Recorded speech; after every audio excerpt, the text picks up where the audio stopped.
गौरांग गोपाल दास की एक किताब है द आर्ट ऑफ रेजिलियंस। ये किताब ना असल में एक रोड मैप की तरह है। इसमें आपको असल जिंदगी की कहानियां मिलेंगी, आध्यात्मिक ज्ञान मिलेगा और कुछ ठोस अभ्यास भी, जो हमें अंदरूनी खोज से लेकर लगातार मजबूत बने रहने तक का रास्ता दिखाते हैं। तो इस पूरे विश्लेषण में हम क्या करने वाले हैं? हम हर एक चैप्टर में गहराई से उतरेंगे, उनकी कहानियों को समझेंगे, उनमें छिपे छोटे छोटे सबकों को खोजेंगे और वो प्रैक्टिकल ज्ञान निकालेंगे जिसे हम सब अपनी जिंदगी के हर पहलू में अपना सकते हैं। तो चलिए देखते हैं कि हमारा सफर कैसा रहेगा। हम शुरू करेंगे परिचय और आंतरिक खोज से, फिर आगे बढ़ेंगे और देखेंगे कि बाधाओं का सामना कैसे किया जाए। उसके बाद हम अपने नजरिए को एक नया आकार देने पर बात करेंगे और फिर एक उद्देश्य और आनंद से भरे जीवन की खोज करेंगे। और आखिर में एक बहुत ही प्रैक्टिकल लचीलापन टूल किट पर नजर डालेंगे। तो सबसे पहली और सबसे जरूरी बात जो दास कहते हैं वो ये है कि असली मजबूती बाहरी जीतों से नहीं आती, बल्कि ये तो तब शुरू होती है जब हम अपनी पहचान की परतों को उधेड़ना शुरू करते हैं। वो हमें माया की कहानी सुनाते हैं। माया एक बहुत ही कामयाब कॉर्पोरेट एग्जीक्यूटिव है जिसकी सारी सेल्फ रिस्पेक्ट ना कंपनी के तिमाही लक्ष्यों से जुड़ी हुई है। लेकिन जब वो काम के बोझ से पूरी तरह थक जाती है तो अपने बचपन के घर लौट आती है और वहां बकरियों को चारा खिलाने और बगीचे की देखभाल करने जैसे छोटे छोटे काम उसे अंदर से फिर से खुश कर देते हैं। जैसा कि दास जोर देते हैं, और ये बात दोहराने लायक है, सच्चा लचीलापन बाहरी जीत से नहीं बल्कि पहचान की परतों को उधेड़ने से शुरू होता है। इसके बाद कहानी आती है अरुण की। अरुण एक बहुत मेहनती सॉफ्टवेयर आर्किटेक्ट है, लेकिन उसे हमेशा धोखेबाजी का डर सताता है। मतलब तारीफों के बावजूद उसे लगता है कि एक दिन उसका सच पता चल जाएगा। फिर उसकी मुलाकात एक घुमक्कड़ साधु से होती है और वो साधु अरुण को सिखाता है कि अपने विचारों से जुड़ो मत, बस उन्हें देखो। तभी अरुण को एहसास होता है कि डर तो बस एक मेहमान की तरह है जो आता है और चला जाता है। और आखिर में दास अपने बचपन के बारे में बताते हैं। जब वो एक छोटे बच्चे थे तो मंदिर में घूमते रहते थे और ऐसे ऐसे सवाल पूछते थे कि बड़े भी परेशान हो जाते थे। तो इन सभी कहानियों से हम यही सीखते हैं कि खुद के प्रति ईमानदारी, अपने छिपे हुए डरों को, अपनी अधूरी इच्छाओं को और पुराने विश्वासों को जानना ही किसी भी मजबूत सफर की नींव होती है। असल में डर ही वो भट्ठी है जिसमें लचीलापन यानी कि हमारी सहनशीलता गढ़ी जाती है। इस चैप्टर में दास हमें प्रिया की कहानी बताते हैं। प्रिया ओलंपिक में जाने का सपना देख रही थी, लेकिन घुटने की एक चोट ने उसका करियर ही खत्म कर दिया। अपने सबसे बुरे वक्त में उसे यह एहसास होता है कि उसका असली लक्ष्य मेडल जीतना नहीं था, बल्कि लगातार आगे बढ़ते रहने का साहस था। और बस यहीं से वो नई पीढ़ी के एथलीटों को ट्रेन करने में जुट जाती है। हम रमेश के बारे में भी पढ़ते हैं, जो एक मल्टीनेशनल कंपनी में विसल ब्लोअर है। उसे पता है कि इसका नतीजा बुरा हो सकता है, लेकिन उसे अपने साथियों से हिम्मत मिलती है। वो उसे याद दिलाते हैं कि जब सच के लिए आवाज उठाई जाती है तो एक सामूहिक शक्ति बनती है। और फिर सुनीता की कहानी है। वो एक सिंगल मदर है और पैसों की तंगी से जूझ रही है, लेकिन जब वो अपने गांव के लोगों से, पड़ोसियों से, पुराने छात्रों से, दुकानदारों से जुड़ती है तो उसे पता चलता है कि डर को जब बांटा जाता है तो वो कम हो जाता है। इन सभी यात्राओं से दास हमें साहसी विकास के 3 मुख्य स्तंभों के बारे में बताते हैं। पहला, अपने डर को स्वीकार करना। दूसरा, डर के बावजूद काम करने का फैसला करना। और तीसरा, हर ठोकर से कुछ न कुछ सीखना। देखिए, हमारी जो उम्मीदें होती हैं खुद से, दूसरों से और नतीजों से, वो हमारे पैरों में बंधे बोझ की तरह होती हैं। और जब जिंदगी में तूफान आते हैं तब सचेतनता ही हमारा सहारा बनती है। दास हमें लीला से मिलवाते हैं, जो एक क्लासिकल डांसर है।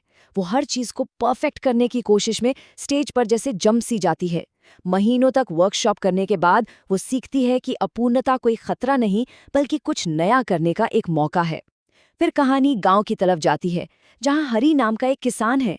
उसका सपना है अपनी जमीन बढ़ाने का, पर नए नियमों की वजह से वो टूट जाता है। लेकिन गुस्सा करने के बजाय वो जिम्मेदारी अपने छोटे भाई को सौंप देता है और नियंत्रण छोड़ने में एक अलग ही आज़ादी महसूस करता है। और एक बिल्कुल अलग दुनिया में स्टार्टअप फाउंडर कविता अपनी टीम का गिरता हुआ मनोबल देखकर हर कीमत पर ग्रोथ करने की अपनी जिद छोड़ देती है। उसे एहसास होता है कि एक खुशहाल टीम बेकाबू ग्रोथ से ज्यादा जरूरी है। दास हमें कैप्टन राज के बारे में बताते हैं। उनकी पहली पोस्टिंग एक वॉर जोन में हुई थी, जहां स्नाइपर की गोलियां और अनिश्चितता ने उन्हें बुरी तरह परख लिया था। तब उनके एक सार्जेंट ने एक बहुत ही सरल सलाह दी कि बस उन 3 चीज़ों पर ध्यान दो जिन्हें तुम अभी सुन सकते हो। और यही सलाह राज के लिए एक लाइफलाइन बन गई। देखिए, लचीलापन हमारी भीतरी कहानियों को फिर से लिखने की एक कला है। दास हमें मीना से मिलवाते हैं जिसे 3rd स्टेज कैंसर है, पर वो खुद को एक पीड़ित मानने के बजाय एक टीचर बन जाती है। वो अपने जैसे दूसरे मरीजों के लिए पोषण, ध्यान और खुद से प्यार करने पर वर्कशॉप्स करती है। उसकी बीमारी जिंदगी के अंत से जिंदगी की एक शिक्षिका में बदल जाती है। जमाल, जो एक शरणार्थी है, उसे घर की याद तब तक सताती रहती है जब तक वो अपने विस्थापन को एक अवसर के रूप में नहीं देखने लगता। वो नई भाषाएं, नए खाने और नई दोस्ती की एक लिस्ट बनाता है। वहीं दूसरी तरफ ओलंपिक मैराथन रनर देव अपनी निराशाजनक 5वीं पोजीशन को अगले मुकाबले के लिए प्रेरणा बना लेता है। वो असफलता को ईंधन में बदल देता है। समर्पण का मतलब हार मानना नहीं होता, बल्कि अपने अहंकार की पकड़ से बाहर निकलना है। जुड़ाव हमारी शक्ति को बढ़ाता है। आनंद लचीलेपन का एक गुप्त साथी है और उद्देश्य हमारे दृढ़ संकल्प में आग लगाता है। समर्पण का मतलब हार मान लेना बिल्कुल नहीं है, बल्कि ये अपने अहंकार की पकड़ से बाहर निकलना है। दास इसे विक्रम के उदाहरण से समझाते हैं। विक्रम एक बहुत बड़ा टेक जॉइंट था जिसे एक घोटाले की वजह से पद छोड़ना पड़ा। फिर वो चुपचाप आश्रय स्थलों में वॉलंटियरिंग करने लगता है और उसे मुनाफे से परे एक नया उद्देश्य मिलता है। एक माँ है लीला, जो बहुत दुखी है। वो भक्ति मंत्र का सहारा लेती है। जैसे ही वो अपने दुख को कंट्रोल करने की इच्छा छोड़ती है, उसे शांति मिलने लगती है। राजीव एक प्रवासी मजदूर है जिसके पास कोई सुरक्षा नहीं है। वो सिर्फ विश्वास के सहारे मुंबई की ट्रेन में चढ़ जाता है। हर कहानी में समर्पण अप्रत्याशित मदद के लिए दरवाजे खोलता है। जुड़ाव हमारी शक्ति को बढ़ाता है।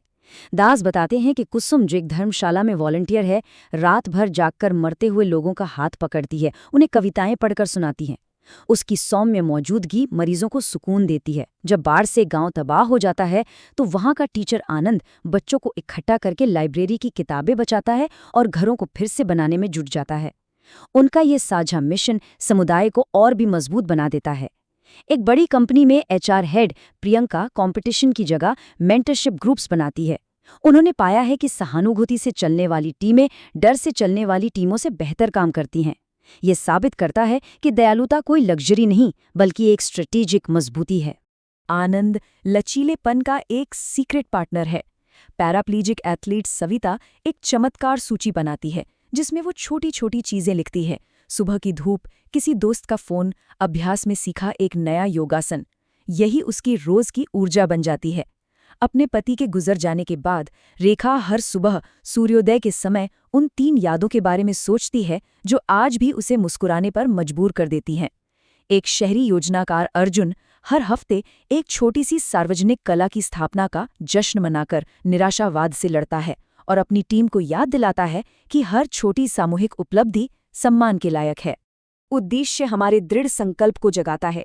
डॉक्टर निशा अपनी अच्छी खासी प्राइवेट प्रैक्टिस छोड़कर गांव में मुफ्त क्लिनिक चलाती हैं, ये दिखाते हुए कि वंचितों की सेवा से आत्मा को पोषण मिलता है। इंजीनियर समीर कम लागत वाले वाटर फिल्टर डिजाइन करते हैं और स्थानीय महिलाओं को उन्हें बनाना सिखाते हैं, जिससे स्वास्थ्य और उद्यमिता दोनों को बढ़ावा मिलता है। वहीं कलाकार मीरा अपने म्यूरल्स के जरिए सामाजिक न्याय पर ध्यान खींचती है और खाली दीवारों को बातचीत का एक माध्यम बना देती है। ये कहानियां बताती हैं कि जब हमारे काम किसी बड़े उद्देश्य से जुड़ जाते हैं तो हर चुनौती संतुष्टि की ओर एक कदम बन जाती है। तो अब बात करते हैं कि इस लचीलेपन को बनाए कैसे रखा जाए। इसके लिए दास कुछ पुरानी थीम को अपनी रोज की दिनचर्या में शामिल करते हैं। वो अपनी मठवासी सुबह की दिनचर्या के बारे में बताते हैं। सुबह होने से पहले ध्यान, अपने उद्देश्य तय करना, चिंतनशील पढ़ाई और सामुदायिक चर्चाएं, ये सब उन्हें अपने व्यस्त शेड्यूल के बीच स्थिर रखते हैं। उनका सुझाव है कि सुबह ऐसे इरादे तय करें जो हमारे मूल्यों से मेल खाते हों। दोपहर में खुद से कुछ सवाल पूछें, जैसे कि आज कौन सा डर सामने आया या किस उम्मीद ने तनाव पैदा किया। हफ्ते में कुछ रीसेट रस्में निभाएं, जैसे डिजिटल डिटॉक्स, प्रकृति में घूमना या मौन रखना। और संघर्षों को साझा करने और जवाबदेही के लिए सामुदायिक मंडलियां बनाएं। रोज की जर्नलिंग के लिए कुछ सवाल हो सकते हैं, जैसे आज किस बात ने मुझे चुनौती दी और मैंने उस पर कैसी प्रतिक्रिया दी। मैंने अपने अंदर कौन से विचार पैटर्न देखे और उनमें से कौन से मेरे काम आए। मैंने अपने और दूसरों के प्रति दयालुता का अभ्यास कैसे किया। बीच बीच में छोटे छोटे सचेतन ब्रेक के लिए ये तरीके आजमाए जा सकते हैं। हर मीटिंग से पहले 3 गहरी सांसें लेना, एक काम से दूसरे काम के बीच में 1 मिनट का बॉडी स्कैन करना, या फिर एक ग्रैटिट्यूड स्नैपशॉट, मतलब अपने आसपास की 3 छोटी-छोटी चीज़ों के नाम लेना जिनके लिए हम आभारी हैं। और कनेक्शन बनाने के लिए एक अकाउंटेबिलिटी पार्टनरशिप के बारे में सोचा जा सकता है। हफ्ते में बस 15 मिनट निकालकर अपनी जीतों, असफलताओं और अगले कदमों पर चर्चा करना। और रिफ्लेक्शन सर्कल, महीने में 1 बार मिलना, चाहे ऑनलाइन या व्यक्तिगत रूप से, जहां हर कोई अपनी लचीलेपन की कहानी साझा करे और सामूहिक समर्थन पाए। तो इन सभी कहानियों और तरीकों को जानने के बाद एक सवाल उठता है, वो कौन सा एक अभ्यास है जिसे आज से ही अपनी सहनशीलता को बनाने के लिए शुरू किया जा सकता है?